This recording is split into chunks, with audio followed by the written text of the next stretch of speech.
Jazzes, welcome back to my channel. All right, today's Wednesday. It is the 24th of September and I am coming to you at 8:42 p.m. way past my bedtime. I was in a funk all day, guys. I just did not want to get on camera with a funky attitude and just kind of rush through everything. But I had a nice relaxing bubble bath. I just allowed my mind to just wander. I aimlessly just kind of scrolled through my phone. I caught up on a few YouTube videos. And now I'm feeling a lot better. I really am. You know, sometimes we just have those days, and today was just one of them.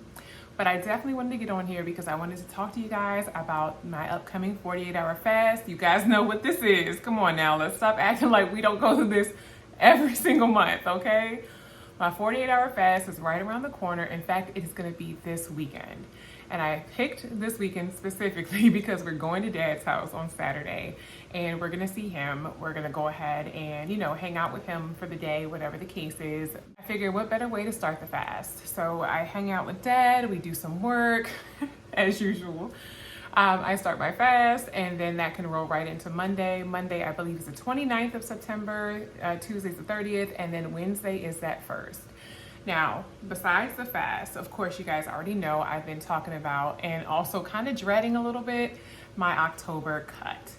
And it's not as bad as it seems. I did go ahead and jot down some notes so you guys understand all of what the cut entails. There are going to be some things I am cutting back on or cutting out altogether, but there's also going to be some things that I'm going to be cutting back on. So the cut itself encompasses a lot, and I just wanted to kind of go over some of those, you know, minute details there. One of the things I absolutely love about OMAD is that I do not restrict myself in what I get to eat, basically. I think when I very first started out with OMAD, I was doing keto OMAD. So I was doing, you know, the low carb, the keto, the high fat, you know, for my one meal a day. And that was working out really well. I definitely saw good weight loss, but I also saw amazing weight loss with just regular OMAD as well. Right now, I am actually maintaining my, you know, my weight loss or whatever the case is, which is amazing. You know what? I would really like to get down to like the 150, 160 range. I feel like that would, I mean, let's be honest, I would still look amazing, but I feel like that would be a lot of additional weight, a lot of, you know, just stuff just still hanging on and clinging on. And I feel like that would work out really well for metabolic health. So in other words, you know, pre-diabetes and, you know, high blood pressure and different things like that, you know, especially for those of us who may have stuff genetically. These are things that I really do worry about, especially since diabetes and, you know, certain things like that does run in my family. These are the things I really want to kind of, you know, get in check, kind of have it, you know, under control as much as I possibly can, so that, you know, I can, you know, hopefully extend, you know, a little bit of my, you know, of my life and my normalcy that I have with it as of right now. So, alrighty, so let's start out with what I'm going to be cutting out of my diet. So there's going to be in October, starting on the 1st, even though I don't really like to restrict myself, I will be cutting out certain things from my diet. Number one is going to be sodas. So we've already started that transition. So what we've been doing now is we've actually been stocking up on seltzer water, soda water, whatever you want to call it. He absolutely loves them. They're great for gut health and stuff like that. They give you the bubbles that sometimes you may need with your meal just for a belch or just to kind of relieve some gas. But they don't have as much of the coloring, and they definitely don't have, you know, any of the sugars or the sugar replacement. So the sweeteners, the aspartame, and different things like that that we usually would have with our, you know, sugar-free sodas. So sodas, we are definitely cutting out. We are definitely, like I mentioned, really, you know, jumping on the seltzer water band. That does kind of get a little tiresome, even though they do have wonderful flavors for seltzer water, don't get me wrong. So we also like kombucha. So that's one of the things that we usually have and that we keep in the fridge. Now there are some kombuchas which are no sugar added, which are amazing and they are great as well. But for the most part, we just grab the, you know, ones on sale, and those ones are packed full of sugar because it is fermented, you know, tea. So it's like, you need sugar to make it more palatable. So one of the things I'm going to be doing is holding off on purchasing kombucha and actually going back to my apple cider vinegar. I don't know if you guys remember those, months ago when I was literally cutting, or putting like a tablespoon of apple cider vinegar in with my seltzer water and just kind of having my own little mocktail. And the great thing about the apple cider vinegar is that it is definitely low to no calorie. But when you have it with the mother, it's amazing for digestive and gut health. And then on top of that, it really helps with, insulin levels. It really helps to kind of bring that down and also to stabilize them. So it's great to have, prior to a meal or, throughout your meal. So I think what I'm going to do is, besides just having the seltzer, is just kind of cut, do a little, I want to say a little dollop, but basically just kind of add in a little bit of ACV, apple cider vinegar, with the mother into my seltzer waters and, have that, knowing that the benefits of that is going to be amazing. Gosh, this next one's going to hurt so bad because you guys already know I have a sweet tooth and I love sweets so bad. I am a sweet junkie. Refined sugars. I have to give this stuff up. It's so bad. Oh my gosh, it's so bad, guys. I'm so happy you're not here to see this. It's so bad. I love sweets. It's just something that my body, at certain times I want sweets. Like I crave sweets. And I feel like I've been doing pretty good. I've been, substituting a lot of the sweets with natural sugars, like with fresh fruit. And you guys know in the summertime, watermelon is my jam. That is what I want to have, absolutely. Mangoes, kiwi, all of that, amazing. In the winter, time, it's my favorite. The Autumn Crisp grapes from the Aldi's, absolutely love them. It's a lot of citrus, stuff like that that can really, hold on during those winter or colder months. Y'all, but something about those refined sugars. Don't tempt me with a cookie. Don't tempt me with a cake, because I'm not going to turn you down. It's so bad. I'm not going to turn you down. And you guys already know October, the candy month. The candy month. They have rolled all of that out already in September so that the stores are packed full of candy. Get your candy, for the upcoming holiday. So it's candy, it's sweets, it's all that wonderful, delicious stuff. And I'm going to have the willpower and the discipline to say no and to stick with, my natural sugars. But along with the refined sugars also comes condiments. And that's one of the things that kind of gets a little bit tricky. So condiments, like you guys know, I love to have my sweet potato. I add on my little cinnamon on top. And then what do I drizzle it with? Hot honey. Oh, hot honey, which is delicious. But it's refined sugar. I'm really gonna have to be very careful with that, and that might mean that I might have to cut some of that out of my diet. Not saying that I have to cut that completely, but that is my goal. I would love to kind of cut a lot of those refined sugars out. Now, if I'm invited to a Mighty baby shower or to a wedding or something like that, a little gala where they happen to have a cupcake or a slice of cake or something like that, I'm not going to stop myself. I will not restrict myself from that. But again, that's just going to be on a case-by-case basis. But for the most part, refined sugars are one of the things I would love to cut out of my diet. All right, another thing that we're definitely going to be cutting out is going to be fast food and even eating out. So we are good for a Mighty date night. We are good to go, and just pick up something. We're running errands. We're racing around town. And that's one of the reasons why we try our best to actually prep our meals. We usually do a meal prep Sunday. This past week we did a meal prep Saturday just to make sure that we were on track with everything. And that helps out so much.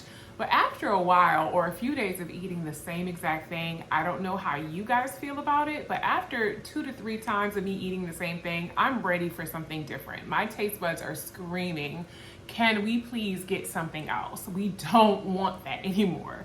And so sometimes that's when picking up food or just grabbing something quickly really comes into play, especially if we're out and about or if we're running an errand. I don't want what I have at home. I kind of want this. And I'm not gonna lie, I call it crap food, basically, because that's really what it is. So it's processed foods, it's not homemade, it's, and it's just something quick to just grab really, just on the fly or on the go. All right, now on to the cutting back. Okay, so these are things that we're just gonna be scaling back, but not cutting out of the diet or cutting out of our normal day-to-day regimen, or routine. One of the things is, because I don't do the restrictions, portion sizes. So cutting back on my portion sizes. Now, you guys usually see a pretty decent, arranged plate of food whenever I show it. But again, if I get hungry or if that's not enough, I will have a second helping of whatever it is. That doesn't necessarily mean that I'm gonna just only eat one portion and then if I'm hungry, just say, you know what, it's okay, I'm just gonna be hungry until tomorrow. Absolutely not. But what it does mean is that I need to slow down while I'm eating. I don't know if anyone else experiences this, but when you fasted all day long and you only get one meal and you're absolutely starving, a lot of times you pull the Garfield and you're just tossing it back. It tastes delicious. It's amazing.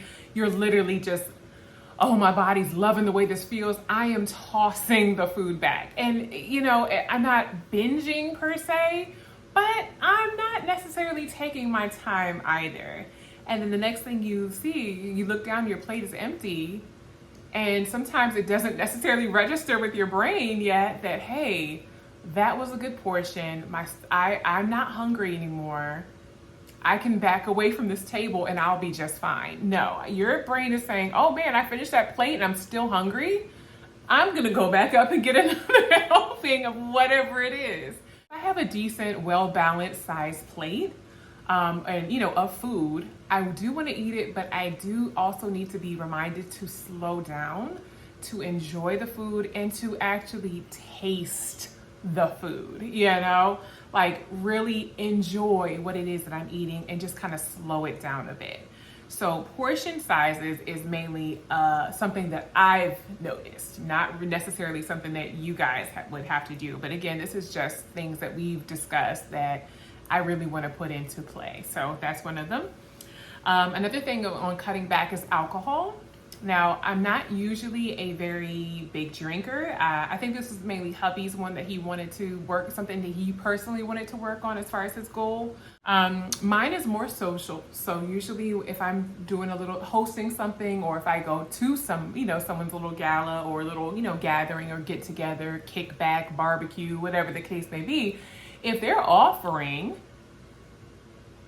I'm not going to turn it down. Absolutely. I will absolutely have a glass of wine. I will absolutely have that little hard seltzer. Sometimes I'll even make my own just so that when I go to the function, I don't have to worry about, oh, they don't have a good mixer or they don't have what it is that I like to drink. So a lot of times I'll make my own at home and then take it or carry it to the function. So one of the things I'm going to be doing it again, the same thing with the cakes and the cupcakes or wherever we're at, is socially just be more mindful and more aware of how much I'm having. As again, mainly hubby's thing, but again, just being more aware of how much I'm having and just making sure that I can, limit to maybe one or two, and then that'll just be my cutoff for the most part. So that's that. All right, cutting back on the carbohydrates. So this is where that refined sugar comes in again. Pasta and potatoes. I'm not the biggest rice fan, even though we make a pot of rice every single week. That is more hubby's rice. He usually has that for all of his bodybuilding meals. He's pretty simple. He loves rice, meat, and veggies. That's it. He can eat it all day long.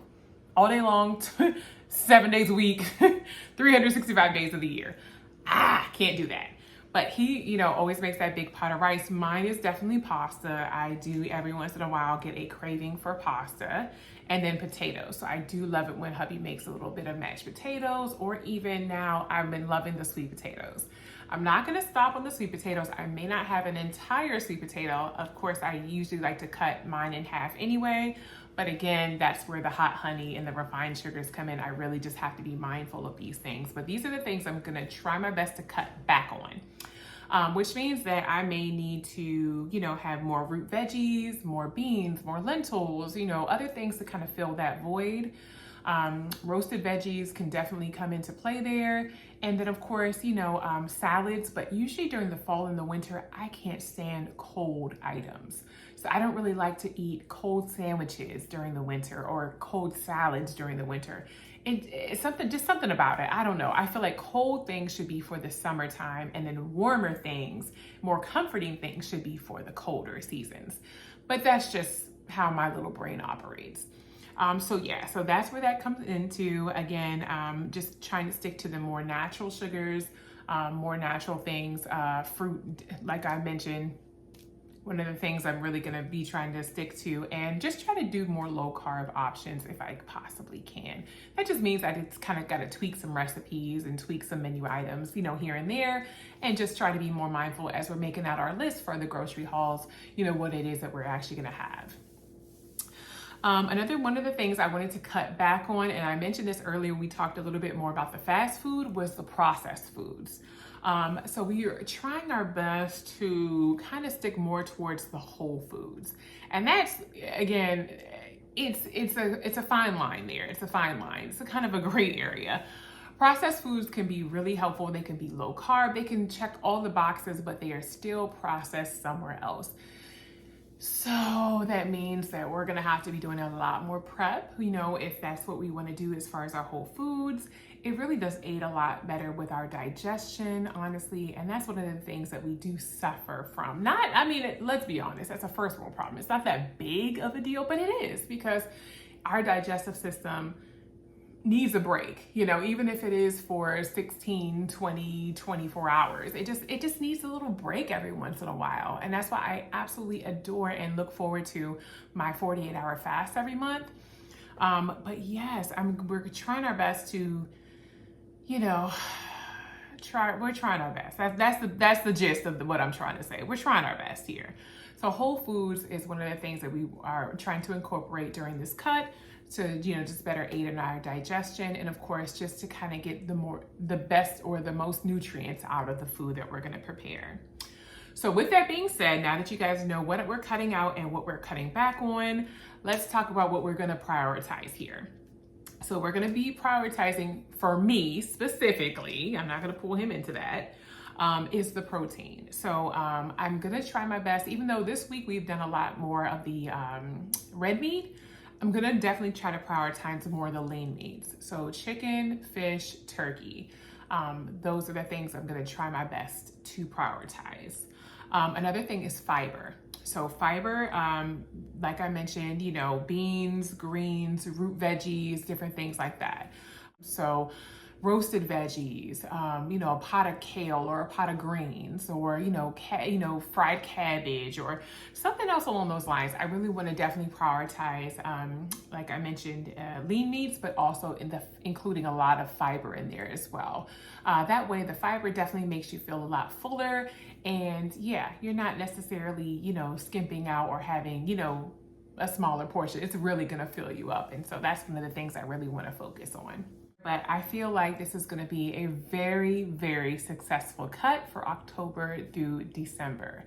If you guys are interested in just taking a look at some of the things that you eat, some of the things that you purchase, some of the things that you enjoy, if there are things that you do want to kind of cut out of your diet or cut back on, even the smallest little thing can make a difference. Definitely just let me know in the comment section below. Let me know what it is that you're looking forward to. Have you already locked in? Are you going to be increasing, going to the gym more? Anything else like that? What are the things that you would like to see, or what are your goals that you would like to meet, during this lock-in period or this cut? Any questions, concerns? Leave them down below as well. But I will see you guys in my next video right back here on the channel. Same time, same place. You guys take care. Bye.